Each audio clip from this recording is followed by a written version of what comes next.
انا برضو عايز اعرف ليه حد يقعد سنين يدرس هندسة وطب وعلوم فضاء ويتعلم يعمل جراحة ونظام غذائي صعب جدا، نظام تدريب صعب جدا، سنين علشان يطلع رحلة واحدة للفضاء، يقعد شهور وينزل تاني. ليه ما نصرفش الفلوس دي هنا ونيجي نصرفها فوق؟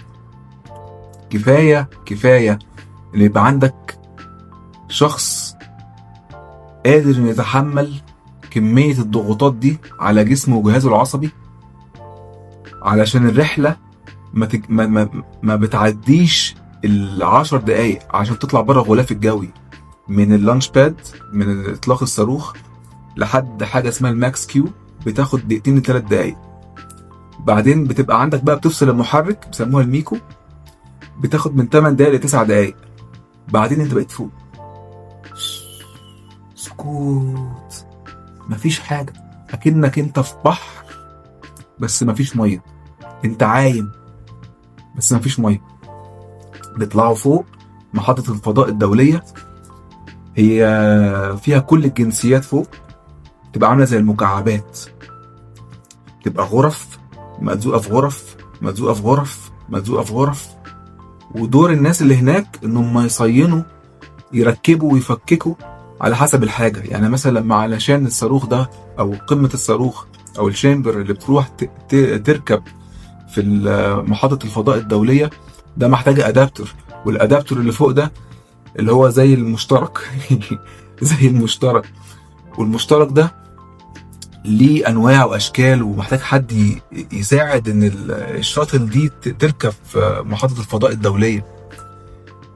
بتروح هناك انت عايم، انت جسمك مش فاهم ايه اللي بيحصل، عضلاتك بتضعف، مش عارف تنام. علشان تنام لازم تلبس زي غطا نوم وتلزق في الحيطة ايا كان، مفيش اتجاهات، مفيش فوق وتحت، مفيش شمال يمين. انت عشان تلف انت ما بتلفش، انت الاشكال بتتغير معاك، بس شكل الغرفة بيتغير معاك. بيعدي عليهم في اليوم الواحد، لو هنسميه يوم يعني، 16 شروق وغروب. انت في خلال ساعة ونص بيعدي عليك صباح وليل. انت بتصحى انت مش عارف انت امتى ولا فين ولا ازاي، مفيش. ولازم عليك ان انت تبقى في حالة واعية، والتخاطب مع نفسك يكون في اعلى درجاته علشان تقوم بالمهمة اللي انت رايحها. يعني انت بتعمل كل ده علشان المهمة اللي اتبعت ليها والمصروف عليها كل الفلوس دي كلها. دورك ايه بقى؟ في اطباء بيطلعوا، في ابحاث بتتعمل، في ناس طالعه برساله علشان تطور في الالات هناك، تركيب نظام سنسور جديد. الجي بي اس معمول بسبب اطلاعنا للفضاء، ان انت تبقى في واي فاي ستارلينك.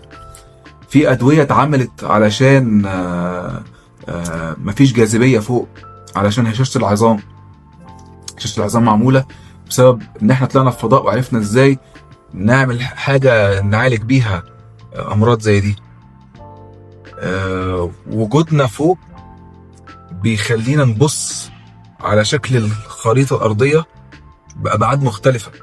عندنا قدرة ان احنا نشوف ونتنبأ بالعواصف والكوارث الطبيعية، ونخلق انظمة بتطوف فوق الكوكب بتساعدنا ان احنا نربط الاحداث ببعضها ونسبقها، ان احنا نعمل لها الرد المناسب قبل ما تحصل، زي العواصف والكوارث الارضيه والبراكين.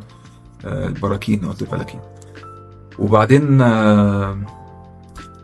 شكل زي ده طبعا بياخدوا صور فوق كمان، بس شكل زي ده من الحياه بتخلي نظرتنا كبشر، والصور اللي بتتاخد فوق نظرتنا كبشر للكره الارضيه بيخلي حياتنا احنا جدا هشة. هي الكرة الأرضية من فوق جدا معرضة لجميع الاهتزازات وجميع الموجات الكهرومغناطيسية اللي جاية من جميع الكواكب الأخرى. أنا لما اتعلمت الموضوع ده وعرفت إن الأرض بتتعرض للخطر في كل دقيقة في كل ثانية، وإن مجالها الجوي الكهرومغناطيسي هو اللي بيحميها من كل الكويكبات وكل النيازك اللي بتيجي تخبط فيها. الموضوع محتاج كتير نتكلم عنه، بس مدهش روعة. فلما لما بتاع الخضار يضحك عليك في 100 جرام و150 جرام، ساعتها تقولها ايه يعني؟ عندنا المشاكل دي ابسط بكتير. عندنا حاجة جميلة من بره كده بتجمعنا كلنا وبتخلينا احسن، ولازم نحافظ عليها.